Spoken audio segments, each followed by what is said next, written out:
Hey, hey, hey. Welcome to another Out of This World compilation from rSpace. Our first OP learns that letting go doesn't mean that you don't have to care about someone anymore. It's just realizing that the only person you really have control over is yourself. Will cheating ex-fiancé ever get karma? My ex-fiancé, woman 42, with whom I have 2 kids with, male 32, cheated on me after we were in a 12-year relationship. She seems quite happy now with the new guy. She moved out in December and obviously has been with him since. Why does it feel like I am the loser in this situation? I'm constantly crying, get to wake up in the middle of the night thinking about her, have this urge to make contact with her, and yet to her, it seems like it was too easy to let me go. I was not the perfect guy and had my things, but I never abused her, physically or verbally, and I never cheated on her even though there were ample opportunity to hook up with girls my age. Now it feels like it's too late for me at 32 and having kids. I will not find someone that I would want to settle with and would most likely be forced to settle with someone just for the sake of it. Will things be okay? Will her relationship work out? Do I tell my kids why we're not together as they are also now around the new guy? They are both still so young, 11 and 4. I'm so sorry, OP. I think what's important is to try not to focus on her and how she's doing and what she's doing with this new guy. I think what's healthy is focusing on yourself and developing healthy coping mechanisms. Everything is going to be okay. It's just hard right now because you're in the thick of the feels. Feel them out, let it flow, and each day it will get a little bit better than the next. Update. Cheating fiancé and affair partner want to get married. So, it's lockdown level 4 by us, and this weekend it's Mother's Day celebration. Needless to say, I got a call from my daughter yesterday saying they're coming to sleep over by me. No prior arrangements being made by ex, and clearly an attempt to leave the kids with me so she can be with her affair partner. I took the high road and told my daughter she can come over anytime, even though it's lockdown. So when she gets here, drops the kids, I didn't go out, and my daughter starts telling me how they cuddle on her bed, and how she asked my daughter if she can marry the affair partner. Is he even an affair partner at this point in time? What is wrong with this lady? D-Day was almost 5 months ago. Could they still be in the fog? Does it last that long? Not that I care. I actually took the news just fine and was even able to tell my daughter what they did to me without choking up. I just don't get how she could think asking that was okay considering it has been a few months and on my side, I've not even thought of dating again. No contact does work. I have been with her for 12 years and all the memories are starting to fade. I won't say I'm 100%, but I will get there. Also, as in my case, when you do go no contact, be prepared for the fact that she will not come running back to you. Do not worry, as the chances are high that she made the decision long before you started giving kibbles and doing the pick-me dance. Our first reaction comes from Mockingbird82. If you haven't already, I'd be setting up a custody arrangement through the courts. I'd also make note that she drops her own kids off on Mother's Day weekend, but it's up to you. Just be prepared. She may want to start playing intact family again and trying to cut you out. Whenever I tell people to go no contact, I try to mention the 2 possibilities. 1, they come running back, eventually. Or 2, they don't. Most of the time, betrayed spouses are better off without the wayward spouses. 5 months is awfully fast, but it makes you wonder if things had been going on for longer than originally thought. That doesn't mean that what she did to you was okay. It seems like this guy is her shiny new play toy. Usually people who rush into something fast are running away from something that they can't escape. I feel like it's an all attempt for your ex-fiancé to avoid whatever it is she's running from. Just an update since D-Day. Hey guys, all the best for 2021. I thought I should just give an update about where I am since D-Day. Max and affair partner bought a house together, sold his old house apparently, and moved much closer to where I am situated. Have not had the misfortune of bumping into them thus far, but I still struggle to go drop the kids at her place and not feel some type of way. If you guys recall, she sent me a crap apology which I totally ignored when I responded and just stuck to replying and the co-parenting stuff. She has not emailed me since. It was also confirmed that she was having this affair whilst the other betrayed spouse was on her dying bed. How about that, huh? All in all, it seems as if they are happy, which does not bother me, as I pray they work out so that my kids are not subjected to more instability from their mom. Could it be really that they are the couple that makes it against all odds? I'm not sure if I can say it's karma, but she also tested positive for COVID. But enough about her. On to me. I'm in much better space these days. Well, 95% of the time. I've been on 2 holidays in the last 2 months with some friends I reconnected with after many years being no contact. Also met a ton of new ladies that seem to think I'm attractive. During the whole drama, I felt like I was not good enough for anyone and would probably die alone. Yet I am also not rushing into anything and seem to not have the whole codependent issues of yesteryear. And I genuinely am not fazed that they seem happy and might work out. Whatever happens to them is not my business, and I have a whole life to live and make the most of it. So yes, my people, things do get better. You will have your weak moments as well, but they are far in between. Chin up and go live your life. There are so much quality people out there, and it would be a shame if you miss out on it sulking over some people who shouldn't matter. The fact that you were able to say that you pray that they work out so that your kids are not subjected to more instability speaks volumes of how far you've come and how good of a person you are. I'm so glad to hear that you're in a better space, OP. You got this. Let's read on to the update. Update. How is this for karma? Feeling quite sorry for the affair partner and ex. I have just heard that affair partner passed away from COVID-related complications. A few months back, I would have gloated, but now I feel nothing but empathy for his kids and my ex. What do you guys reckon? Should I send her a text to sympathize, or do I still maintain no contact? That being said, I still have no desire to get back with her. I hope this sudden cause of events does not cause her to turn her attention back to me. I am so keen to hear what is going to happen. With the new place they got, they were not married yet. What is going to happen to his kids? God works in mysterious ways. We've got a reaction from Kizzle25. Stay no contact. The fact that you can sympathize with the situation despite what they did shows you're in a better place. A Fishy Life chimes in. Leave it alone. You can empathize from a distance. A deleted user left this comment behind. Feeling sorry for someone and the situation they find themselves in just means that you are human and have feelings and empathy. But that is it as far as you are concerned. You are looking for some sort of karma justice, but it doesn't exist. It's just life, and this is the way it has turned out for her. A quasi-stepmother to some kids that aren't hers and with a dead partner. And no matter what you think, and not to be rude, it's really none of your concern beyond possible gossip value. Like any good Rex, unless you are willing to step in and be an active participant and take an active part in it all over again, something you seem loathing to do, you are just a bystander. I'd recommend staying a bystander and keep moving on with your life. The OP replies, Thanks for taking the time to reply. I'll never be a participant in her circus any longer. I was just wondering about my kids in this awful situation. And he has young kids as well. It's just dreadful that they lost both parents in the space of 2 years. Remember, I could hate him, but to them, he was probably a superhero, the best dad ever. But you are correct, it is not my concern, and I should just worry about the well-being of my kids. Honestly, OP, I think in cases like these, it's okay to reach out and extend your condolences. Death isn't easy, and yet again, it just goes to show how much you have grown since D-Day. You're such a good person, OP. You should be so proud of yourself and how far you've come. Your kids are lucky to have a father like you. Let's see what else OP has to say. Update on my life since being a victim of infidelity. Post-separation. Hey guys, so I've been off for a while, living life, making new memories. Let me tell you, there is light at the end of the tunnel.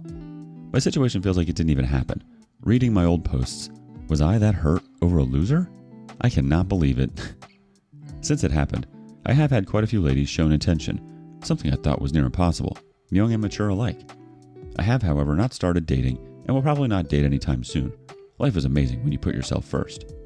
I started an amazing job that offers the opportunity of moving abroad in the future, and I have a place and a brand new car. I have to mention the car as she ended up leaving with the new car and left me with the beat-down 15-year-old car when she left. Oh, how about this? One of her daughter's ex-besties ran into me the other day, took my digits, and we've been speaking. We're about to go on a date. She's 24. How fast life doesn't come at you, huh? So to anyone struggling out there with a cheating partner, you will heal. Life will get better, if you will allow it. The choice is yours. Wallow in your pity or decide to thrive and give them the biggest F you ever by coming out the other side new. You can view my old posts to get out. I have read them again. Man, was I in a dark space. To all the peeps who cared to respond and send me direct messages checking up on me, thank you. I did this post to also, in a way, give you guys closure. Make it known that I came out on the other side just fine. What a fantastic and much-deserved happy ending. What she did to you was wrong. There's no excuse for her behavior. It's absolutely refreshing to see how far you've come and how you turned such a horrendous situation around. Thank you for being such a beacon of hope to people who are struggling out there. Thank you so much for sharing. Best of luck, OP. Tell us a time when you were in your darkest days and let us know what helped you get out of it. We love when you're transparent with us. With that, Our next OP teaches us you can't have a healthy relationship with people who are wearing a mask. My significant other was running a double life. Oh, this is the perfect place for this little story. My significant other had a double life. He had a girlfriend that thought she was in a full-blown relationship when he practically lived with me. She thought I was getting in the way of their love, so she contacted me to give me the what's up. For context, I knew nothing about her. Unfortunately, she was the side chick who believed that coming to his place for 1 to 2 hours a week to give him sexual favors was a legit relationship. When she contacted me to try to tell me to stay away from her man, I called him and he freaked out. I told him it was either her or me. He cried and pleaded and told me he can't live without me. I made him dump her on the phone in front of me. I then turned around and dumped him. That was 100% always my plan. We have a community reaction from Eva Kane. Yeah, second chances only make these people think that they should be careful the next time. The OP replies, the person you thought you knew never existed. The rebel Catholic says, my uncle cheated on my aunt, who's my mom's sister, and accidentally conceived a child, who later became my favorite cousin, with the other woman who was also married to another man. Thing was, her husband had had a vasectomy, so he was pretty sure the child wasn't his. And sure enough, the baby was my uncle. My aunt separated from him and was considering divorcing him and asking my mom for advice, as she was sadly the only one who wasn't blaming the baby, which my mom recommended divorce. Ultimately, though, she forgave him and got back together with him, and even became a stepmother to her husband's illegitimate daughter. He got full custody of her, and my aunt didn't have any biological children. As far as I know, he's stayed faithful ever since. Of course, this is an exception, not the rule. My mom still thinks that she should have divorced him. However, she didn't, and I'm surprised that she was willing to raise a child that was the result of my uncle's affair. Even my cousin said that my aunt is her real mother, while her biological mother neglected her after her divorce. Sorry if this is a complete incoherent mess. It's late at night and I'm tired. So I'm browsing Reddit, making a bigger idiot due to the blue light tricking my brain into still thinking it's daytime. G. Kira responds, once a cheater, always a cheater. The OP replies back, yep, I know she will remember that when he tries running back. Wow, OP. Nothing like crying and begging for forgiveness for getting caught. I'm glad you were able to see beyond the lies and kick him to the curb. Although working it out after infidelity isn't unheard of, I think one can also sense when someone is being genuine or not. It takes a lot of work to move on after betrayal. It's hard to work past something like that. Luckily, you got away and you can move on to someone who is good with living happily ever after with you and only you. Always trust your instincts. So back in 2020, I matched with an ex on Tinder. We just had this long conversation and everything just felt right. We quickly began getting to know each other better. About 2 months in, my friend sends a screenshot of him still using Tinder. I thought the feelings between us were mutual and that we were exclusively seeing each other, and that I was enough for him. When I confronted him, he stalled a bit and then admitted that he wasn't ready to only see one person. I decided I was okay with it because I didn't want to lose him, but then quickly changed my mind because I was always the rebound in-between girl. The one guys just use and then discard when a perfect enters their life, I guess. I told him I no longer wanted to feel that way and that I wanted to discontinue things, and he decides then to exclusively see me. After that, we were exclusively seeing each other, but he wouldn't delete his Tinder account, although he swore he never used it during then. We were off and on because of my trust issues and constantly feeling like he wasn't that into me. He also kept giving me excuses that while he really liked me, he saw a future, etc., that he wasn't ready to be in a relationship because he wanted to finish school first and start his career. Again, I didn't want to lose him, so I figured he's trying and we're exclusive, just not with the titles, so that's good enough for now. We still go through our ups and downs because I lacked trust in him. I guess intuitively I knew he wasn't all in, and it made me feel like I just wasn't good enough. Then, an incident happens where I'm accused of cheating, although we weren't together, and he kept coming up with every single excuse in the book as to why I couldn't be his girlfriend. We get back together. Valentine's Day comes around, and I saw on a social media that he wasn't all that excited about spending it with me. I have somewhat of a breakdown and threaten to go home, but he reassures me that he's excited about me, etc. We have an amazing day together and night. I posted up our photos, and yet, shocker, he doesn't post up anything on me. I feel embarrassed and insecure, so I take them down and ask him why he didn't post us. He says he would rather post us in his own time.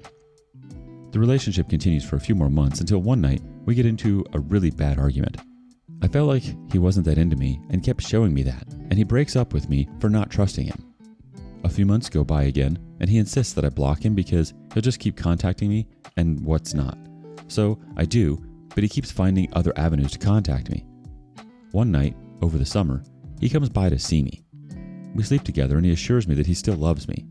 A couple days later, he asked me to be official with him only, to take him back. I'm heartbroken and try to move on for good. Then, a few days afterwards, he asked me again because he finally started his career, etc. I'm so happy and we become official, but the trust issues are still there. Little did I know, about a month in, he hits up another girl with the intention to cheat on me because he decides he's not really in love with me and is just lonely and trying to fill a void. He's tired of my lack of trust, and we had a bad argument prior about it. He tells me he might as well cheat and that he deserves better than me and is insecure for putting up with someone like me. I feel horrible, so I try to trust him and do better as a girlfriend. But the whole time he falls in love with the girl he hits up. Mind you, we're long distance at this point, but so is he with this girl. We're both in the same city. He comes back and surprises me for my birthday and takes me out on a date. That night, something really bad happens and he tells me that he realized he wanted to marry me and protect me. After this, however, he goes on dates with the other girl, sleeps with her, is actually in love with her. One day, I saw that she liked a post talking about him wanting his girlfriend. I found it suspicious and brought it up to him. He threatens to leave because I'm not trusting him and I'm crazy and basically stalking a girl he doesn't even know. He then comes back and tells me he understands why I reacted the way I did because it happened before. We get back together. But then, deep down in my gut, I felt something was off. A few weeks later, I realized I was right.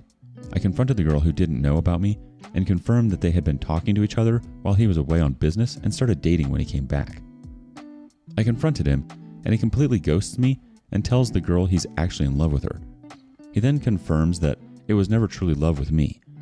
He confirmed my worst and biggest fear since meeting him, that he wasn't really into me, that he was just using me to pass the time, that I was just sex and attention, that he met this girl and he fell in love. Then he changed the story to he did love me, clearly trying to make himself feel better, but he just cheated and ruined things between us. And then decides that he wants to become friends with me, but only to ease the guilt. He follows me again on social media and I had to see them be affectionate and loving towards each other even after the BS that transpired. I realized I'd had enough and that I just deserved to get away from the madness, so I do myself a solid and block them everywhere. The end. He then reaches out to me days later to tell me that he found out she cheated off a burner account, and if we could follow each other again. I tell him no, to basically go to hell and block him. They get back together, learned this girl is a toxic manipulating witch, so of course they did. Also, I'm surprised how pathetic my ex actually is. Also found out that the girl has a history of getting in between couples, that she told him if she knew about me, she would have lied and continued seeing him. And now they're 2 months going strong, and I'm, I guess, broken? I don't know. Anyways, my cheating story. Hopefully you learn from my mistakes and to not overlook red flags in a person no matter what they say. It's always in the actions. Always trust your instincts. Even though it sucks that this thing happened to me, I realized they truly deserve to be with each other, and now I get the chance to experience real love, I guess. Edit. It seems like some people read this and assumed that we just dated unofficially and then he met someone else. So just to clarify, we did eventually become boyfriend and girlfriend. There were times where he would tell me how lucky he was to be with me and glad that I was his girlfriend. He would be upset at me for not initiating the I love you to him. He was very convincing and manipulative, which made me question what it was that I would kept feeling. He also admitted to emotionally abusing me, and even after this thing happened, stalked me on social media and messaged me off of a burner account. Yeah, I let a lot of red flags slide because I really thought it was me having trust issues, but I was also being manipulated and lied to. I was being cheated on while having this seemingly amazing guy that even my friends and family thought was amazing. He had everyone fooled. As for the girl, I'm not just attacking her character because I'm bitter. I actually got to know her. She loves going out of her way to hurt people and manipulate. There are a lot of things that I didn't include in the storyline, including the times that I left. I may have been desperate in the beginning, but he would do anything in his power to keep me, and that's what a lot of people don't understand happened. Even during his cheating before I found out, I left, and yet he kept begging me to come back despite having this girl as his side chick. I think if you're ever confused if someone likes you, OP, it means they don't. Someone who cares for you should never leave you guessing or feel like second best. He suddenly wanted to be exclusive because he didn't want you to be with anyone else. He wanted you to be available for him and at his beck and call. He didn't post about you because he had other things going on with other women. What a scumbag. You're 100% right about your intuition. It's a shame we don't listen to it more. Update. Guess the grass wasn't greener. After telling me how unhappy I made him feel, how I forced him into being with me, how the connection was so much stronger with this girl, how in love with her he was, how he's much better now for her, and other messed up crap he said to me, including rubbing his love for her in my face, they're done. And I'm actually not in a celebratory mood over it, which means, to some extent, I must have really moved past everything if this is my reaction. Oh yeah, and he started stalking me, which I find somewhat amusing. I forced you into being with me, but here you are, not leaving me alone. Trying to force your way back into my life. The one you so willingly left and decided wasn't good enough or worth it in the slightest. Guess he gave me something to laugh about. Well, on with my life, I continue. But I guess I'm putting this here for the betrayed partners that were left for the affair partners, that have convinced themselves that they were all wrong and not good enough, that the wayward partner and affair partner will last and they deserve a life of misery. And while I can't say I'm happy and I'm in a much better place now, I guess I'm somewhere far removed from this treachery. It's only a matter of time before all else fails with them. But who knows? They may get back together. If so, who cares? Guess I have stuff to send over to the affair partner that thought they won. I'm so glad you're in a different place in life where you don't go back to that toxicity anymore, OP. Self-respect is huge. He needed what he thought was an easy fix, but you're a changed woman. Funny how they blame you for everything and then come running back. Initially, gaslighting you to feel more in control. They're most likely to come back when you don't react to their emotional manipulations. Sometimes when people break up with you, they do so because they deem you invaluable to them. If you're always calling and begging for them to come back, there's no scarcity. They think they could come back whenever they please, so you confirm your lack of value to them. However, if you cease all contact and ignore their messages, you create that scarcity. Now they think you might not want them anymore. Suddenly, your value goes up in their eyes. Update. The update of all updates. Karma. So for a brief rundown, before I get into this update, my ex and I had been in an on and off relationship, and in December 2021, I found out he had been cheating on me, and when I found out, he left me for the other woman. He has said that he never loved me, that he was practically just with me out of convenience, and that they shared a strong connection and she was the one he fell in love with. It was a whole lot of devaluing me to get with this other girl, basically. It's a whole lot, but that's the gist of it. The relationship sucked. He almost never had time for me. He would always put his friends above me, and I was always the one, well mostly the one, traveling to him just to spend time with him. He was extremely emotionally abusive. It was a mess, and I'm glad that I'm realizing how bad the relationship actually was for me. Anyways, so this morning I received a message from him off a social media account. A new one because I have him blocked everywhere. He was begging me to unblock him on iMessages because he had something he needed to tell me. I'm not stupid. I already knew what he was going to say, but I decided to play along. So I unblocked him and asked him what was up. Long story short, he started talking about how he told one of his best friends about our split and was catching up with them. This friend of his had fallen out with him, and I guess now they're friends again. And the friend said that he messed up when he left me and that he should do whatever it takes to get me back, and so that's why he was in my messages. I thought this was hilarious, and I quickly told him that it's never happening again.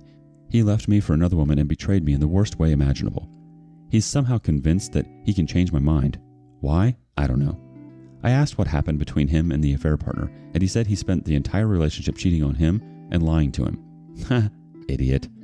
I pointed out that that's the only reason why he's in my messages, and he said the reason why is because of what his friend said. His plan is to heal fully, I guess, so that he can be a healthy partner to me, 1,000,000%, and commit to me. I told him I wanted him to heal and to be with who he was destined to be with, but it won't be me before blocking his butt. Wished him well and everything. I wasn't even angry about any of this. I might have been a little emotional, but I guess I'm glad he's going to know what it's like to crap on someone who was genuinely good to him and there for him, and no longer have access to that person. Maybe this will teach him to be mindful of how he treats the person in his life who cares about him. Perhaps not. Who knows? And who cares, I guess. Weirdly enough, I don't feel justified or as satisfied as I thought I would be. I just no longer care, and I'm in a place now where I just feel continuing to be single is what I want to do. If there's anything that relationship and this whole fiasco have taught me, it's never to settle, and that I indeed truly deserve much better than to end up with someone that screwed me over so deeply. Even if they change for me, it's not enough for me to be with someone that betrayed me. This may come across as offensive to reconcilers, so if you're reconciling, I don't think you should read this portion. I will never ever in my life support reconciliation. I don't care how amazing things were in the relationship, or how much that person claims that they can change, or if we're married and have been married for 56 freaking centuries. I told my mother about what happened, and she started talking about, everyone deserves a second chance. No, they do not. You don't get to throw everything I've done for us and our experiences and everything in the dump to screw me over for some other person and still gain access to me. No effing way. Does it make me a perfectionist to want to end up with someone who would never, ever, ever in life even dream of hurting me the way my ex did? That's what I want, and this is why I'll remain single. I do thank my ex for showing me how low my standards were, though. I don't think I will ever be that person again that accepts the bare minimum. I've realized that I want true love and someone that actually shows up for me for a change. I want someone who reciprocates and actually gives a damn about me in the way my ex, and to be honest, all my past partners, never did. Anyways, my mind is obviously all over the place, but I guess I'm proud of myself and happy that I've come to a place in my life where I generally do not care about my ex anymore, what he's doing, the affair partner, or any of his drama, and that I'm sticking to my guns and never ever returning to him.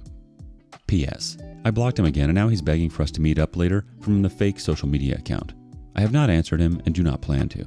Any further attempts at contacting me will be met with being last seen or with him being blocked. We've got a reaction from very upset and bitter. Good on you, OP. Let him and cheaters play in the mud. You don't have to join them. It's poetic justice that the affair partner cheated on him. Everyone deserves second chances. No, they do not. 100%. You can always find better than someone that would betray you like that. Best of luck in your healing and proud of you for sticking up for yourself. NWTGM 1384 says, good for you. I'm reconciled, but it was a 25 plus year marriage, etc. Not offended at all.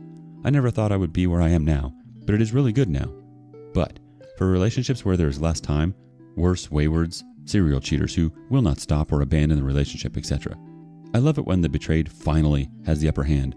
Isn't it odd that they think they can get us back? And guess what? That proves it wasn't us, it was them. Be careful here. Some become harassing and obsessive. Know you can get a restraining order if things get weird. Some waywards, their egos get in their way. Live your best life. And I would tell you never to settle. Keep your high standards. Those that want to be worthy of you will meet or exceed those standards. You're right to want all of those things for yourself, OP, and you deserve it. I mean, deserve it isn't even the right word because that would mean you earned it. You have the right to be loved the way that you want. No one should treat you any differently, and shame on them for having issues that they need to work on and end up projecting their ugliness onto other people. It's unfortunate that it takes moments like this to show us what we deserve and our true value. I'm proud of you, OP. The guy you cheated with cheated on you?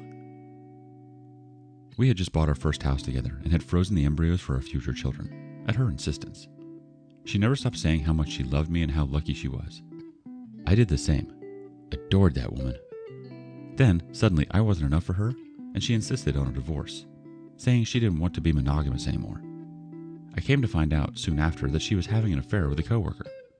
I came across their messenger chat and saw all the horrible things she said about me and how excited she was to be about it all. This was the complete opposite of the person she'd be around me. Reading that stuff was probably the most traumatic moment of my life at that point. Seeing betrayal from the only partner I'd ever loved still hurts to the core. I came to find out by accident 2 years later that she was still with the guy, and they bought a house together. We had to sell ours since neither of us could afford it on our own. I also found out the guy was 10 years older than her, thrice divorced, and according to one of his exes, a serial cheater and physically abusive. But of course, I couldn't say anything because it wasn't my place at that point. We were divorced now, and our embryos were thrown away. We had names picked out and everything. I still feel sick when I see couples that look like we did with their kids. Then recently, a friend shared a screen cap from her Instagram. She was calling out the guy for cheating on her with multiple women. She apparently deleted it quickly, but it was cathartic to see her get to feel what I felt. It must have been pretty bad because she was never the kind of person to go on blast like that. Who would have thought a guy like that would turn out to be a scumbag cheater? Most people don't know that he was a guy who convinced her to leave me. They just offered their support and told her how amazing she was despite what that mean guy did to her. Makes me feel ill. Our first reaction comes from Chunk's Empire. Two things. One, trashy people make classy people trashy. It never really works the other way around. Two, cheaters are fake liars. That's what they do. I don't care what type of cheater, how long they've been married, male, female, tall, short, or what race they are. They all lie, come home to their significant others, and act like everything is wonderful. That is fake. Even if there is guilt and an eventual confession or an immediate confession, they still broke vows. It's who they are. CA Girl 17 says, I think this is actually pretty common. If you are hooking up with someone who you know is in a committed relationship, then I think that says something about your character. If you're willing to date someone who you know cheated on their partner multiple times, I think that also is a red flag. Kind of shows that you're okay with this behavior in a way. It would be different if the affair partner didn't know, of course. Our next thought comes from As Above, So Below 4. I can kind of relate to that small glimpse of, how did it feel, huh? Not exactly the same, but my ex was my high school sweetheart, together from 15 to 31. Originally, I was suspicious of one particular coworker, and it took a long time to get proof. When I did, I was suspecting he was ending it with her and starting with a new coworker. I was right, and I found a few other things from before he started the affair with the original coworker. Their affair lasted 2.5 years. It started slow, so it did take me a while to catch on and become suspicious. So that was the first time we split up. I was pregnant with our third. We tried again when she was 5 months old. A medical emergency for me and a sob story from him on top of my guilt I had about having a new baby and her dad not there is why I caved and tried again. Lasted 3 months before I found out he had never stopped and found way more evidence going back most of our relationship. That was it for me. We haven't been together since. That was over 2 years ago. But at the time, he just moved next door because he was friends with the neighbor. So that was awkward. And now to the point. Our pharmacist started coming by almost daily, at least every other day, and I checked our call logs since he was still on my phone plan. They talked all day long. I knew it meant he was seeing her, which I just thought he was so crappy. One, because he was doing this where I had to watch her coming and going every day. And two, yep, you guessed it, she was married. So not only did he ruin ours, he doesn't care about others either. He kept lying, saying they were just friends and she was trying to help him through his tough time. BS. Eventually, she found out I was upset about the fact he was parading her in and out and was being told they were just friends. She apparently thought I knew and was okay with it since I ended things. But I mean, come on, it's still disrespectful, and she decided to knock on my door and confess it all. So a few weeks later, he asked me if I had sent a letter to her husband outing them. It was a handwritten letter telling him all about their affair. I was like, well, I considered it, but unfortunately it looks like someone beat me to it, so no, I did not. And he let it go. I didn't find out until later that he had sent her husband the letter. Apparently, he was so upset that she wouldn't leave her husband for him that he thought if he sent the letter with a bunch of details and telling him what to look for in her phone, etc., that her husband would be so mad he would just leave her right then. And then she would have no choice but to be with him. Joke's on him, though. They decided to work through it, and she blocked him on everything so she could focus on her husband. I didn't find out until after this had all happened, so at the time, he had just told me they ended things amicably because he decided it was wrong to continue doing this and ruining their marriage after what he did to ours. So when I found out the truth, I couldn't help but feel slightly happy that he got a taste of his own medicine. All the girls who expected him to leave me because he kept stringing them along, until they ended up heartbroken. And finding out at least a little bit of how I felt, but on a much smaller scale. But it was short-lived because it still pained me that not only did he have no concern for our marriage, he was out there ruining other marriages too. Unfortunately, it was not the last time I found out he was messing with people who were either married or engaged. I'm so sorry you had to go through this. No one deserves it. But it does get easier as time goes on. You never forget, but you do learn to put it in the past and move forward. I think the hardest part for me was that our entire relationship, every time a female relative or friend would come to us because they were cheated on, he would sit and tell them how amazing they are and they don't deserve this. How they could do so much better and deserve to have someone there who loved them and wouldn't hurt them. I mean, to the extent of starting stuff with the guys, sometimes because of how they hurt these girls. Then to find out later he cheated pretty much the entire relationship made me feel so worthless. Like, so I wasn't amazing? I didn't deserve someone who loved me and didn't want to hurt me? I wasn't worth someone choosing me and being faithful to me? Why? What is so wrong with me? It took me a long time to get past that part and figure out that I wasn't worthless and that this was a problem with him, not me. So I hope you find peace and happiness in everything you deserve. We just have to keep taking things one day at a time. Sorry for the novel. Moving on. What the hell is cuddling? First things first. I, female 28, left my husband, male 30, of almost 7 years, a little less than a month ago. He cheated on me with a very close mutual friend of ours. My decision to leave is final. He knew from the beginning that infidelity was an absolute deal breaker. Hasn't stopped him from groveling and begging me to come back. He wanted to open our relationship with this person for a while, and my answer was always no. About a year ago, he let me know they revealed they had a crush on each other. I thought it was innocent enough, but then he started spending more time texting her than speaking with me. He would ask specifics, if they could have casual sex, if they could kiss, if they could exchange nudes. I had no reason to distrust him at the point in time. We had an incredible, loving relationship. He had just happened to have a higher sex drive than me. I said no to all of those things, but feeling extremely emotionally distraught and wanting to make him happy, I finally relented. He asked if they could hug, and I said, "Of course you can hug, you're friends. You can even cuddle if you want." So here's the question that's been bothering me. What the hell does cuddling mean to everyone else? To me, a demisexual person, cuddling is what you do with your child or pet. It's leaning your head on a friend's shoulder while you watch a movie. It's platonic, affectionate touch for the sake of touch. I think it's a welcome and special thing between friends. Well, this is not how they interpreted it. The physical aspect of the relationship is what I found out about last month. They didn't go all the way, but it certainly wasn't resting heads on shoulders. My other friends knew about this, but were told that it was ethical non-monogamy. Here's some things I've been told. "You were okay with it? They told me you gave them permission to cuddle." If it were me, I also would have expected a cuddle arrangement to go the direction that it did. "Oh no, yeah, that's what cuddling means to me too." Did I miss something? Did I consent my life away because I have the wrong definition of this word? What do other people think that means? I didn't think it was something I had to be specific about. In either case, nudes were sent, kisses were had, every boundary was broken, even without my misunderstanding of this word, and neither of them told me about it for an entire year. Eventually found out through one of those friends. There's no fixing either relationship and no desire to. But boy, this is eating at me, along with 1,000 other things. Edit. Thank you all. It seems like a lot of people agreed that it's basically more intimate than hugging, yet you guys say you still would not let your partner do that with anyone else. Well, don't I feel dumb? To be fair, I allowed it after a month or more of gaslighting and emotional bludgeoning, so I won't be too hard on myself, but it's certainly not a mistake I'll be making in the next relationship. Edit 2. Demisexual means that I only experience sexual desire if I already have a deep emotional connection to someone.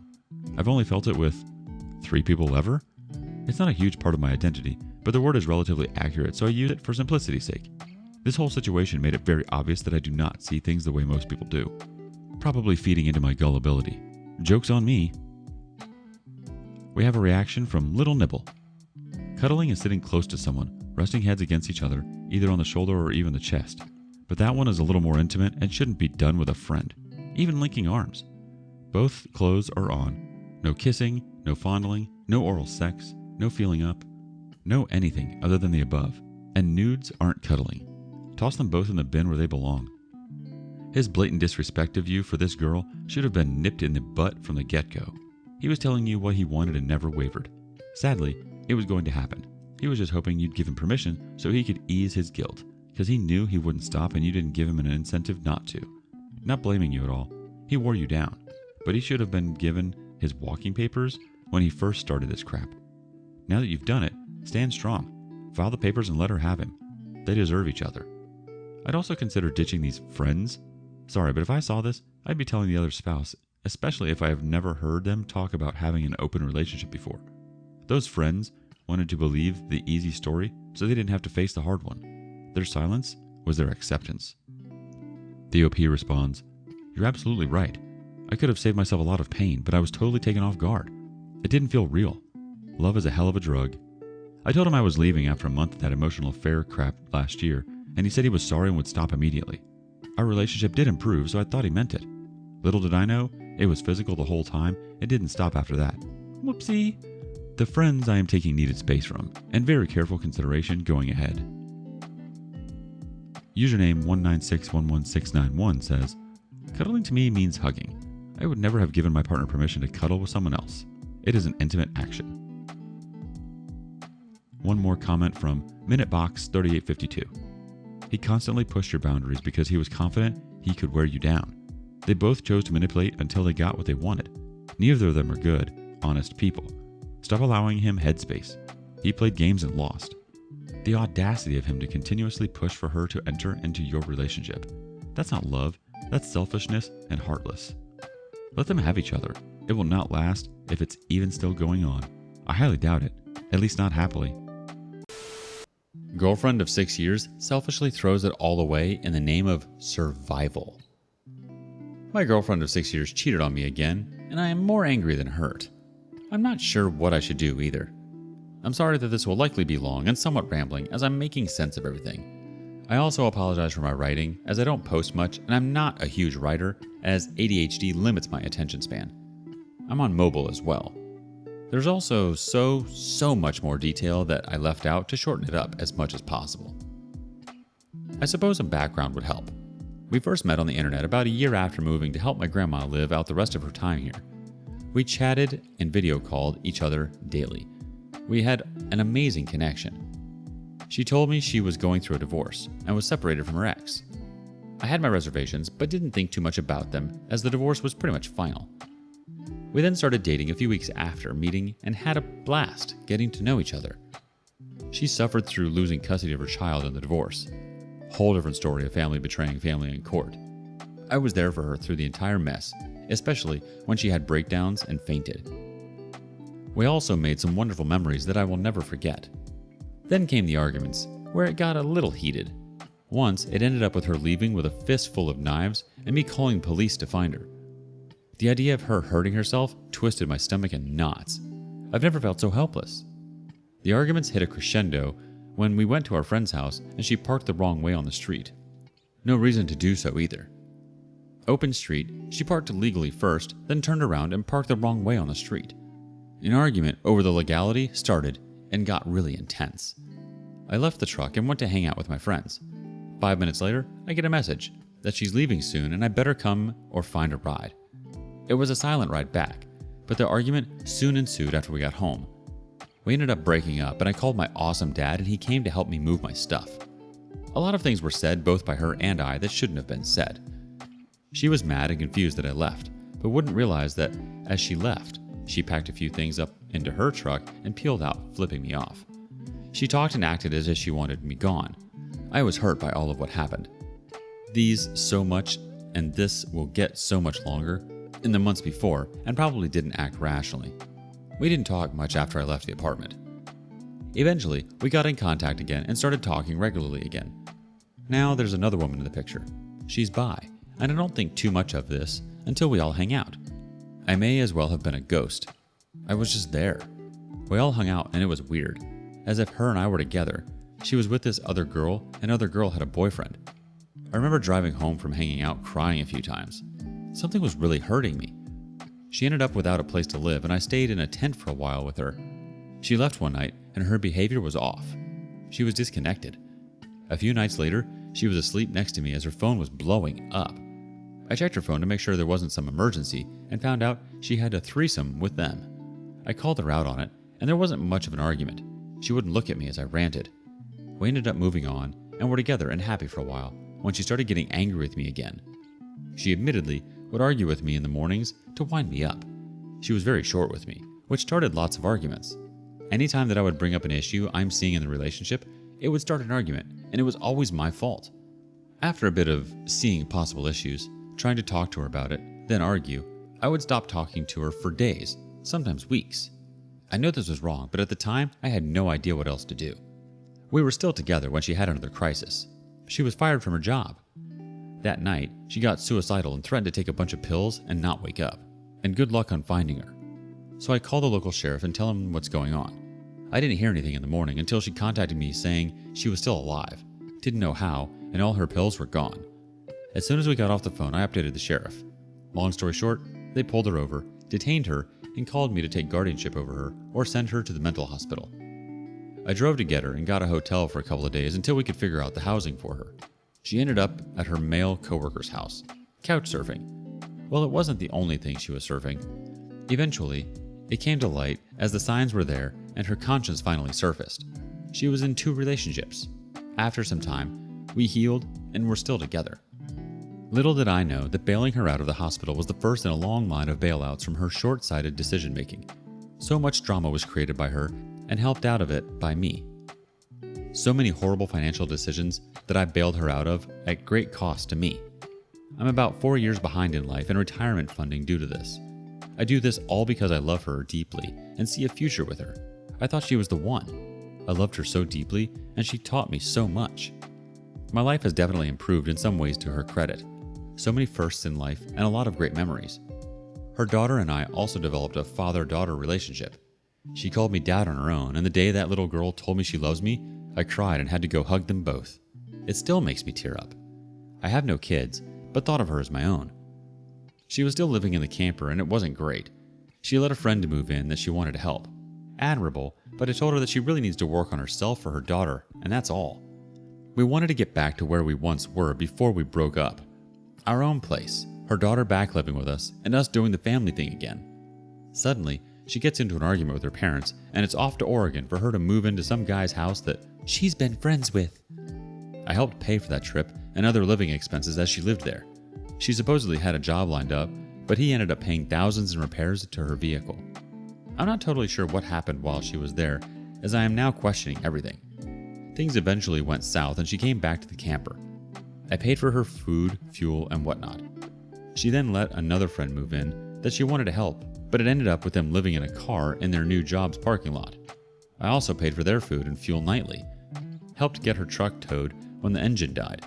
She then moved back into the camper, now with 2 other people.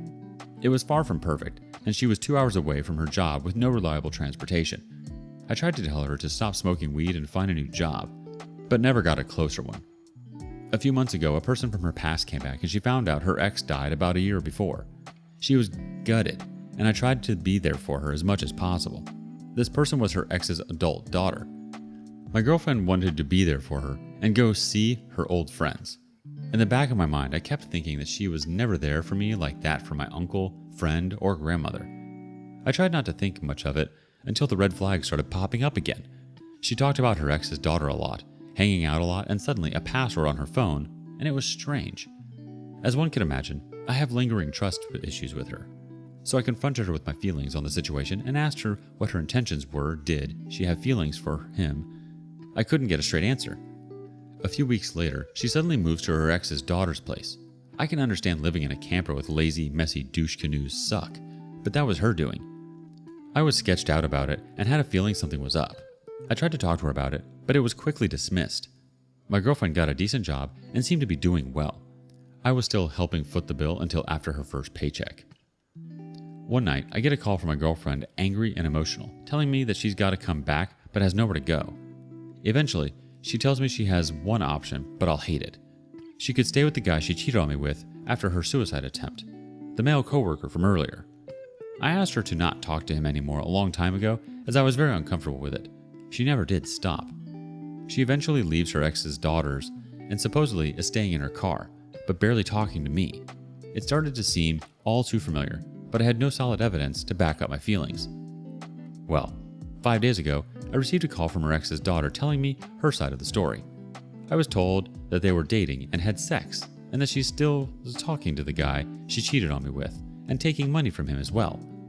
I told her to send me any screenshots of texts that would validate the claims.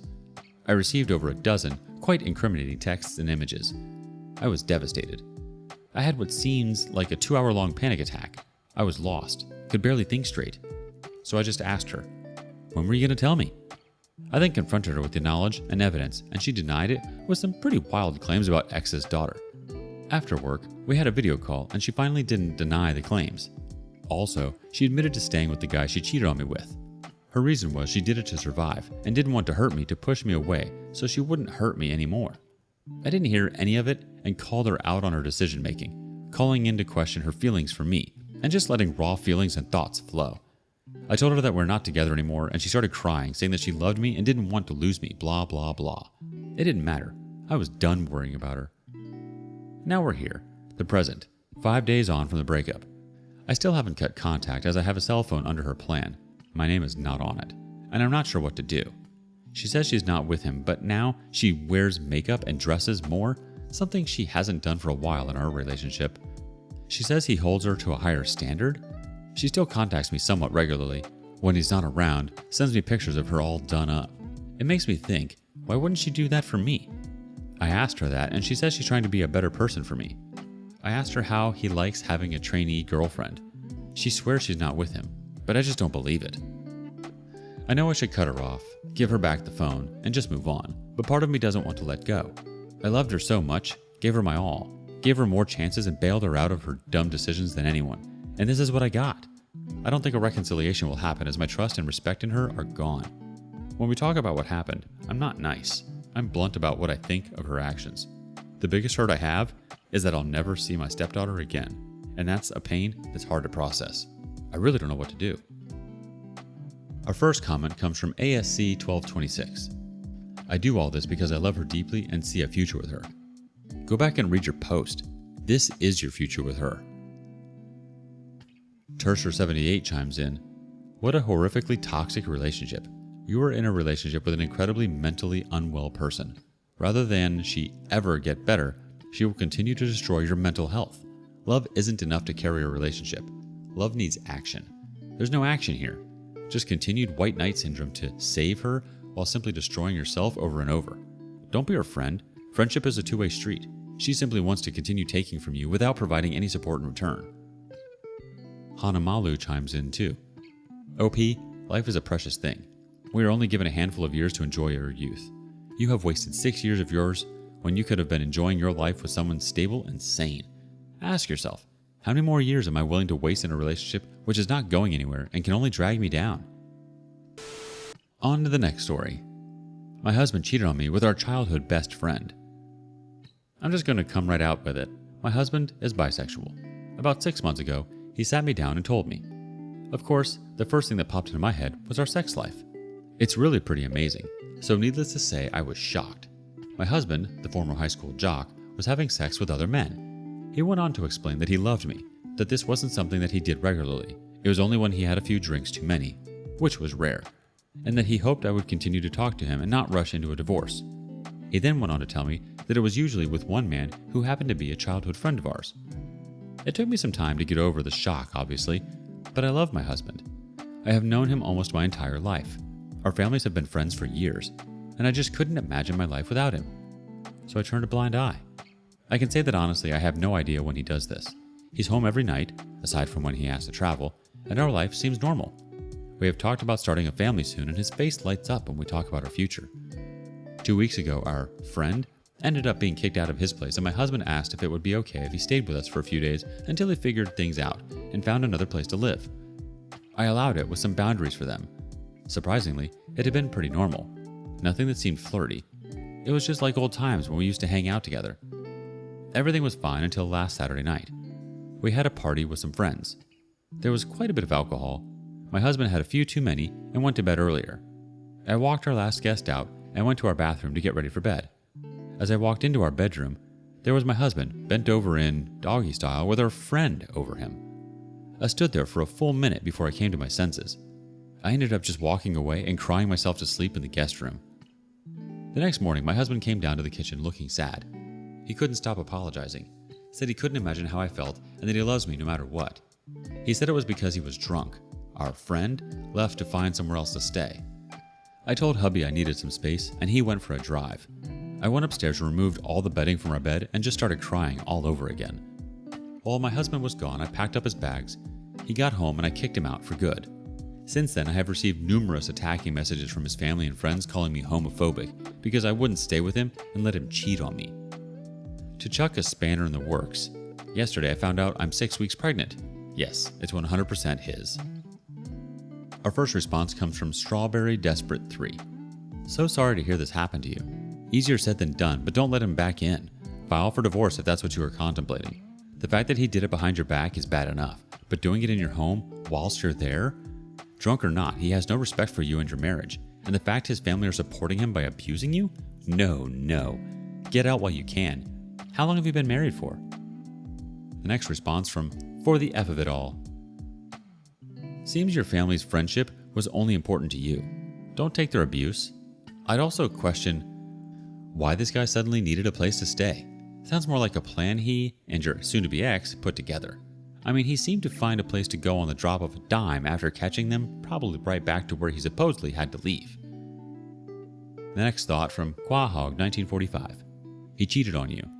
Had he cheated with a woman, would his family consider you heterophobic? His family is as selfish and disgusting as he is. Divorce him and go as no contact as possible. You deserve a partner who can give you their whole heart and be wholly trustworthy. You're divorcing him for going outside your marriage for sexual purposes. He's a cheat. The next thought from You Ever Think Why? Cheating is cheating. He wants to have sex with other people. He needs to divorce you. You divorce him. Calling you homophobic is ridiculous. Your husband cheated on you in your home, in your bedroom, on your bed. Doesn't make a piss hole of a difference if it was a guy or not. It's a way for them to guilt you. Don't let it work. Text that to his nasty R's family who feels it's okay he cheats because it was a guy. Don't stay with someone who cheats. Don't stay with someone who has no respect for you. Don't stay with someone who tries to guilt you into a one-sided open relationship. Divorce him. Find someone worthy of your love. He isn't. Vindictive ex-wife illegally signed application to local HOA in my name. I'll start this off by saying my ex is vindictive as hell. We've been fully divorced since about right before the pandemic started. We sold the house we shared, and I didn't have to pay her alimony because she cheated and we're in an at-fault state. It was messy since D-Day. All of the stereotypes. First the sobbing, and then the trickle truth saying, I love you. It was just one time. Okay, it was 2 years. And then the gaslighting, followed by, I'm going to take you for everything, before packing her crap and walking out. I feel like I never really knew the woman my ex was in all the time we were together. We were married 5 years and together for 7. And in 2 of those 5 married years, she had affairs with 3 other men. The final one being a foreign businessman of some sort, from what I could find out. Yes, I got tested for STDs and was thankfully negative. Yes, she got pregnant by the final affair partner. And no, I didn't sign the birth certificate because I found out about all the affairs before the baby was born, thanks to a call from the first affair partner. My ex tried to go full scorched earth on me, but since we live in and were married in an at-fault state, she lost. We didn't pay equally into our house, and the equity was divided 70-30. So I got a pretty good cash payout when I sold our material home to put as a down payment on a different house closer to my job. It's a bit of a downgrade, but suits a single guy in his 30s like me just fine. My ex did show up to my house once, but I refused to let her in. She complained at me that I'd financially ruined her in the divorce. I said that if she was fully willing to do that to me first, and the witch had the audacity to say it should have been my life effed over and not hers. I laughed so hard and said it was karma. She yelled that she'd sue me for what was rightfully hers. I said if she was going to sue me, then to go ahead and sue me. It'd end up the same way in court because she has nothing but a false sob story. She was the cheater, not me. I'm no angel, but I didn't do anything to her, and she was the one who ruined our marriage. She then said she'd tell everyone she could that I abused her. I said I'd sue her for defamation if she did, and I was recording our interaction and had those words saved to my phone. She went wide-eyed and her jaw dropped. The look people are calling the surprised Pikachu face? Then I asked why she was there, if not to just try and make trouble, because she had a new man in her life that knocked her up. She just huffed at me and said he isn't around much, and she's stuck in a tiny apartment living off of his child support till he comes back. It was immature of me, I know, but I did the bit of playing the world's smallest violin. She yelled at me to go F myself, and I yelled back that I'd sooner do that than her any time. She raged at me and then got in her car to leave. Haven't seen her since. There's an HOA in my neighborhood, but I was not legally obligated to join it because the last owner of my house was not a member. I made sure of that through a real estate lawyer as well. The HOA had no grounds to force me to join, and were not happy about it. The HOA president would show up with forms every week for the first month demanding I sign them. Then she threatened to take me to court, to which I had to get a cease and desist sent to her from my lawyer to make her stop that. So she started harassing me by looking for any infraction she possibly could to report to the city. An inspector came out several times and found nothing wrong. In fact, I offered one of them a burger while grilling, and they graciously accepted. Did I mention the HOA hates barbecues and parties that aren't approved in advance? Well, they do. And I like to grill when the weather is good. And my neighbors actually love me for it because I invite them over. I had the police called on me several times for noise complaints because I was playing music on a Saturday afternoon while having my friends over. The HOA president I caught trespassing once when she was trying to peer into my windows. I called the police, but she denied ever doing it. So I got cameras. She hasn't trespassed since. But I still got repeated passive-aggressive letters saying my cameras were not an approved addition to my house. Some months ago, I started getting letters for fines in the mail. And when I contacted the HOA, their representative claimed they had it on record that I'd joined and needed to pay all fees effective immediately. I told them that was not possible. Then they emailed me a scanned copy of the forms, and they had a signature on them. But it was not mine. It was very similar in some ways, and I recognized right away as being my ex's handwriting. She knew what my signature looked like, but it was a loose imitation at best. I got in touch with a lawyer right away over the forged signature, but the HOA still demanded to go to court. And it took 7 months before that happened. Meanwhile, they were stacking unpaid fines against me weekly, and were threatening to put a lien on my house. We went to court, and the HOA president looked very smug, but my lawyer pointed out how the signature wasn't the same as mine and was very inconsistent in the various forms. I'd never allowed the HOA president in my house, and I'd never requested the forms. The idiot HOA president actually slammed her palm on the table and said it was still binding. But when pressed where the fraudulent signature came from, she admitted my ex-wife called the HOA and they sent her the forms, then got them back in the mail signed. But then she actually claimed she thought I'd signed them. The judge looked at her and asked if she was serious. She confirmed she was. The judge then asked how a woman I was no longer married to, that I had never even lived with in my current residence, was supposed to have any bearing on whether or not I joined the HOA. She went quiet, and I could see the "oh crap" look on her face as the hamster wheels were turning, and she seemed to finally mentally put the pieces together. My lawyer then counterclaimed that what the HOA did was blatant fraud, and legal actions must be taken. And they were. I countersued the HOA for the emotional distress of the harassment I'd gotten since moving in, which I had lots of proof. That won me about 10 grand after lawyer fees that I decided to put towards my mortgage. The HOA president was removed from her throne. I like to think she was kicking and screaming. She was also slapped with a hefty fine. I've seen her outside a few times, and she always looks at me like I am the devil. The HOA itself had to pay all of my legal fees too. I wanted to go after my ex for forging my signature, but can't because not long after she forged my signature on those forms, she apparently left the country to be with her third affair partner. She's somewhere in Europe from what I can see on the final post of her Facebook before she disappeared. So I can't do anything against her unless she ever returns to the US. So that was a wash. I'm not getting letters from the HOA anymore though, and the new president has promised to keep things completely cordial from now on. I still don't feel like I got much of a win in this though. Other than the $10K payout, it all felt like a huge waste of time. I'm sure the community has some thoughts here. Let's check in. Windtorn AU says, a mixture of HOA and an X story. What a combo and worth the read. Square Hole Round Plug says, and a win payout karma slap. What a roller coaster that was. Nefariousness Sweet 70 thinks, is there a statute of limitations on forgery? I would ask that lawyer, because if she returns, there would be a warrant for arrest when she steps off the plane. Fogo Bum adds in many U.S. jurisdictions, fleeing the state tolls the statute of limitations. It might be worth seeing if the police or DA are willing to charge the crime.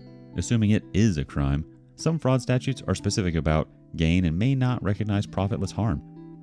I am not a lawyer, but if I understand correctly, outstanding charges toll longer or in more jurisdictions. Jesus Christ, that's a lot of drama in a short period of time, and totally unnecessary. First of all, it's pretty disturbing to think that the HOA was harassing you like that. Someone took their job way too seriously. And secondly, your ex-wife, to think that she was trying to make your life a living hell in any way she could just because she was bored and couldn't bear to see you happy. She didn't want to see you move on because her life turned out to be not at all what she had expected. To show up at your house and complain at you for ruining her financially? She should have thought about that before she cheated on you. You said it right. Karma caught up to her. It seems to be that she effed over her own life and trying to make yours a living hell. Honestly, There's no point in wishing anyone ill because it always comes back to you. So sorry you had to waste all that time, OP. Here's to peace and quiet from now on. Do you have a crazy ex who just couldn't handle seeing you move on? Let us know in the comments below. Up next, though, some words of the wise. Be like Roy, a thing I tell myself to help the pain. Everyone I know has seen The Office. Everyone knows about Pam and Jim, how they were meant to be. But I never liked Pam, and Jim was too good for her. Pam had an emotional affair on her fiancé for years before starting a physical one. Her fiancé Roy was pissed and ran off. Cut to the last season, Jim is trying to start business. With a family on the way, he finds his motivation. Pam doesn't want that. She wants a simple white picket fence. And when Jim fights her on this and goes to Philadelphia, she starts an emotional affair with the boom mic operator. But in Philly, he runs into Roy. Roy is now a millionaire, calm-tempered man who is happy for Pam. He says he was too ambitious for her and became rich after her. He moved on and made Jim see how Pam dragged him down. Be like Roy. P.S. If you can't tell, I hate The Office because of Pam and Jim's relationship. Even before my D-Day, I hated Pam for doing that to Roy. But be like Roy. Let's check in with the community on this one. Judy7679 says, I was reading A Crowded Marriage by Catherine Elliott. When she hears a friend talking about plans to leave her husband and children for her affair partner, the main character thinks, I wonder if it could be right to cause so much pain just to achieve personal fulfillment. Did we really have the divine right to be happy? Did it rank above duty and compassion and loyalty? I wasn't convinced. I wondered if she ever would truly be happy. If her in-loveness would last. In Eleanor's eyes, she made one simple mistake. She'd married the wrong man, and now she was rectifying it. But an awful lot of people were going to have to be sacrificed on the altar of Eleanor's happiness. This is a work of fiction, but summarizes the selfishness of the wayward spouse, that their pleasure is more important than their commitments. Pro Dunce adds in, it's not just Roy. I hated how movies and TV romanticize emotional affairs like it's a good thing. The person that got left behind just became an extra. Are we supposed to be extras? The OP responds, we're not extras. We're Roys, the main character of our own shows who were extras on someone else's show. Besides, TV doesn't show what happens after, and they start to question each other and how they both cheated to get here. You definitely have a point here, OP. We tend to only see one side portrayed in the media. I think sometimes it's hard to imagine actually moving on and living happily and being our best selves when we were stuck in a difficult place mentally and hurting. That being said, when we're out of those ruts, I love when we have those aha moments after bad things happen to us. We see clearly and we see things for what they are. It makes it feel like all of that hurt and all of that pain was worth it. Like the journey was meant to be and there was a bigger purpose to all of it. The reality is, we move on. We live our lives because we must. Life goes on. But it's up to us to make life the best it can be. We can choose to stay in the rut, or we can choose to make the best of it and live up to our potential. Husband hooked up with multiple women during my postpartum. Karma ruined him for life. I, female 34, am married to my husband, Stephen, male 35, after dating for 5 years. And it's been 12 years since our marriage. We're blessed with 2 daughters. Everything was going fine, and he was a very loving husband and father. In the last 12 years of marriage, we had our own share of worries and problems, but it was never so serious that I ever had to be worried about our relationship. Life was so much fun together, but ever since I gave birth to my second kid, I feel we've gotten disconnected. Nowadays, we barely talk. He hardly asks me about my days or tells me about his. It's not the same bond we used to have. During my postpartum phase, I confronted him about his behavior and our growing distance. He said he's upset because I was avoiding him in bed. I understand his urges. I confess that I wasn't avoiding him, but I'm not in a sound mental state to accept my maternity body. It's still a couple of weeks before I'm advised to get back to normal activities, but this time more than physical. I'm not mentally ready for it. My second pregnancy had been tough and delivery was even more terrible. I had developed gestational diabetes and gained some 30 pounds. After the delivery, my body is covered with a lot of stretch marks and loose fat skin sticking out from my belly. I got such a bad hair fall that barely any hair is left on my scalp. I can see my bright scalp from a distance in a mirror, and it's disturbing. You know how terrible it feels to look at yourself in the mirror and find yourself in such a miserable state? I know for a fact that everyone goes through this, and maturity says we should accept it. I had my first pregnancy, but things weren't as bad. It's not that I'm not trying. I am. But I don't know. I feel I'm not that pretty anymore. The worst part is I'm scared whether I'll ever be able to get my body and grace back. I don't know. No matter how hard I tried to convince myself that I got a beautiful daughter in exchange for this ugliness, it's difficult. I don't feel attractive anymore. Maybe that was also one of the reasons why I avoided intimacy with my husband. I was just not comfortable exposing myself in front of him. Maybe my insecurity. Stephen was supportive during my pregnancy, but after the delivery, he has become quite distant. Things started getting more complicated, and I couldn't sit and ignore his behavior. He's constantly pointing out my insecurity all the time, that I should go to the gym and lose some weight. He's been so ignorant of the fact that I just gave birth to our baby after a tough pregnancy and a horrible labor. He's comparing me to other women and making negative comments on my body, which is hard to bear. He's like, so-and-so also gave birth, but look at them. They're still hot, and you look like a potato. If these mean comments were not enough, he started ignoring our daughters. I was the one taking care of my newborn, my toddler, and household stuff, hopping to vaccine centers for the newborn all alone while he filled up my cup with millions of excuses. He would ignore our daughters and talk to me in the rudest way possible, which made me anxious and depressed. I tried talking to him about the issues. He told me the same old reason, that he was agitated because of the lack of intimacy, and suggested I should lose weight. So instead of taking care of my newborn, he wanted me to hit the gym and lose weight. I felt so lonely, and it had a negative effect on my mental health. Things went on like this for days, and now I was getting suspicious of his behavior. Whenever my friends or my cousins came to see me, he would act so caring and loving around them, showing them his funny side and laughing with them, complimenting their body. I don't even remember the last time he complimented me or even looked at me. All he did was remind me to go to the gym and lose some weight, like how beautiful I used to be, and now I've lost it. I was going through serious body dysmorphia. Whenever he was on his phone, he would look at Instagram model pictures, like pictures of girls in bikinis, and comment on them. My friend sent me a screenshot of him commenting on a half-naked picture of a girl. This was getting out of hand, and I hated the feeling that crept in. The anxiety of how the love of your life for 12 years was eyeing other girls. When I confronted him, he was all defensive that it was just a comment and I was unnecessarily making a big deal out of it. I underwent therapy for a few months trying to improve my mental health. I got slightly better, and Stephen's behavior also changed for the better. Everything was gradually getting better. One day, I decided to set the mood for the both of us. He looked kind of relaxed after months. We were making out, and in the middle of it, he said something that really messed with my head. He pulled my loose belly skin, saying, "Ew, your stomach is sticking out. This is so disgusting. When are you going to lose weight? This belly pop is freaking me out." I was in tears. It really hurt, you know? I yelled at him to get the F out of the room. His face disgusted me after his mean comments. He realized that he had messed up pretty badly. He tried to cover up with his sorry, but I yelled at him to get out of the room. He then left the room silently. I cried the whole night at his behavior. Like, how could anyone go this low? He was acting so cruel at this point, and I was in utter shock to see that. Like, he can't expect me to look like a model right after I gave birth to a whole human. All he cared about was sex. I was seriously struggling with my mental health and just needed some emotional support, you know? It was rough as hell.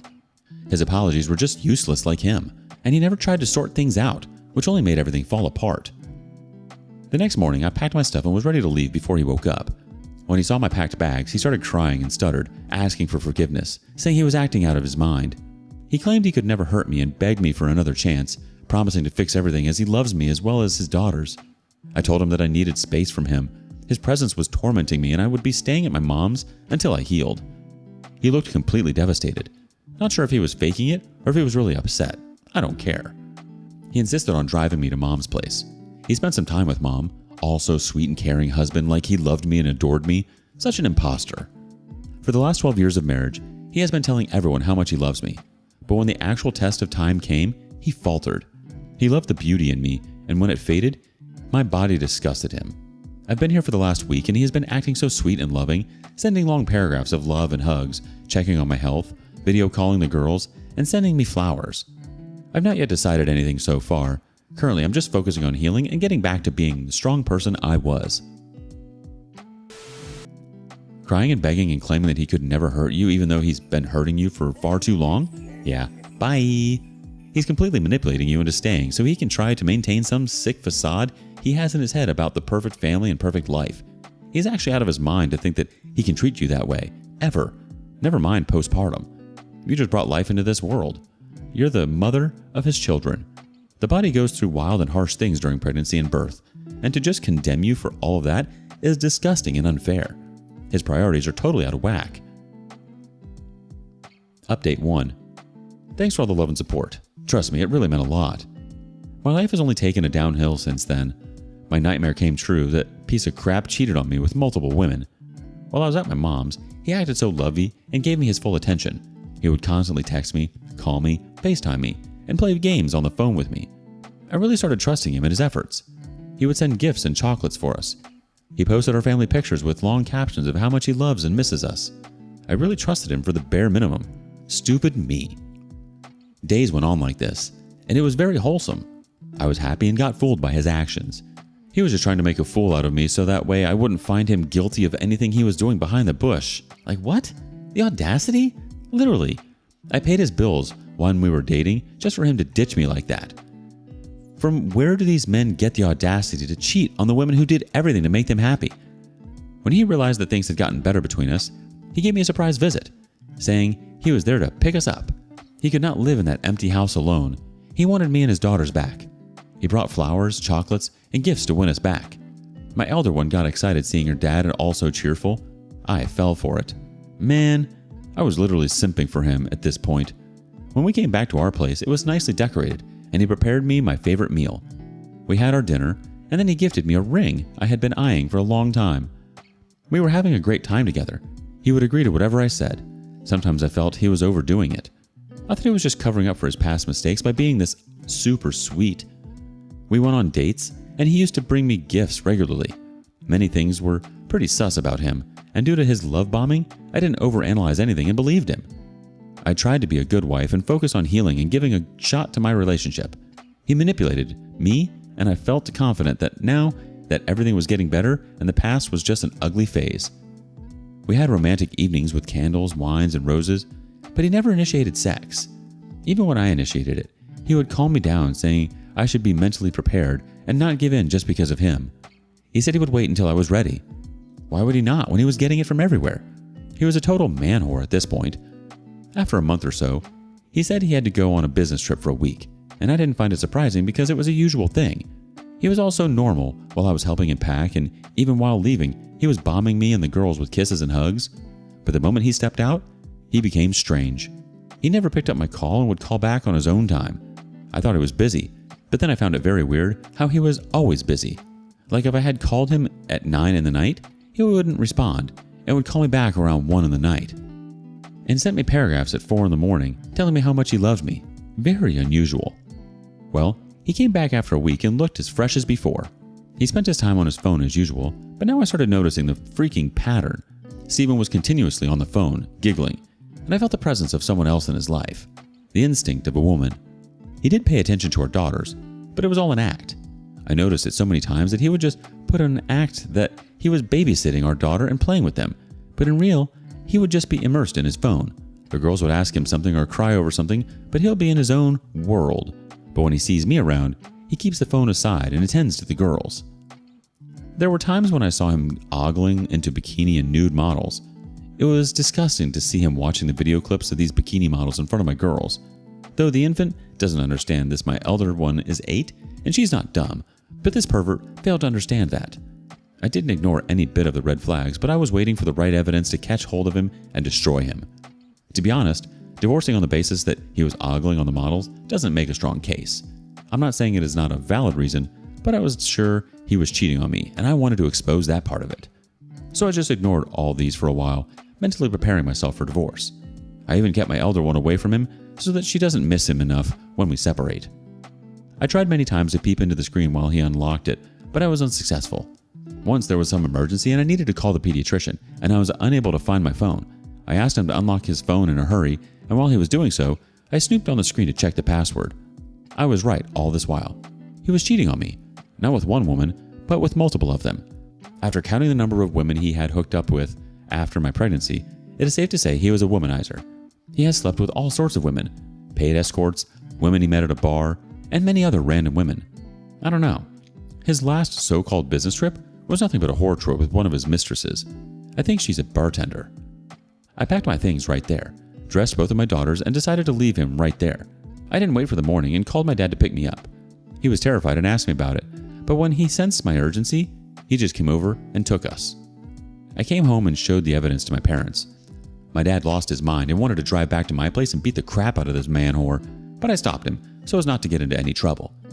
While collecting all the evidence from his phone, I didn't delete the history of tampering, so he knows that his deceit was exposed. The next morning, he bombed my phone with several calls and voicemails, pleading and asking me where I was. He was acting all concerned about his daughters, as where did I go with his daughters, and he needs to see them and ensure they are safe. All these were so provocating that I wanted to kick and thrash his balls, but I didn't respond to any of it and let him suffer in confusion and uncertainty. Dad is in talks with his lawyer to proceed with the divorce papers. I'm never going to let him see his daughters. Anyways, he never cared about them. He was all about fulfilling his lust, so it doesn't matter to him. Yeah, going back to him was a mistake. Of course he was love bombing you. At least he gave you the hard evidence you needed in order to stay away from him for good. And you're right, he doesn't care about the kids. They're just a means to an end for him. He needs to maintain this false sense of perfection to the outside world. Update 2. It's been a month since my last update, and I was literally trying to avenge him, and guys, I finally divorced him. Congratulations to me. The fun part was when the divorce papers reached him, he asked me the reason for the divorce. Makes me wonder if I was a delusional person for so many years. Ex-mother-in-law visited me and tried her best to manipulate me into forgiving him. That woman was the reason why Steven's character was in the gutters. She was basically trying to advocate that men cheat during their wife's pregnancy, and it is on women to control them and get back to shape and lure them back into the marital bed. Really? I told her that she can have her valuable lesson for her future daughter-in-law, the next victim whom Steve marries, and that I was done with her and her characterless son. She got mad at me that I had a big mouth and I didn't know how to treasure my marriage. She was trying to blame me for Steven's immoral acts. I asked her to leave because she was annoying me. I told her not to visit me again, not even see my child. He was not going on any business trips, but on a cheating trip. He has been to multiple hotels in different locations. At that point, I was wondering how he did not suffer from any STIs. I got myself checked. I freaked out when the test results came positive. The infection was too mild to show any symptoms. The doctor told me that sometimes it took months and years for the virus to show the symptoms, but glad I tested before time, and it was a matter of a few doses of antibiotics to treat me. That craphead knew that he was infected and he passed on the virus to me. My parents lost their crap on knowing this, and they sued Steven for deliberately infecting me. When the court notice reached him, he contacted me again, asking me to take back the case or he would file a case against me for the custody of the kids. He threatened me, saying he had a lot of friends in law firms. I didn't respond to him. Instead, we both used those texts and voicemails as evidence in the court that he was threatening me.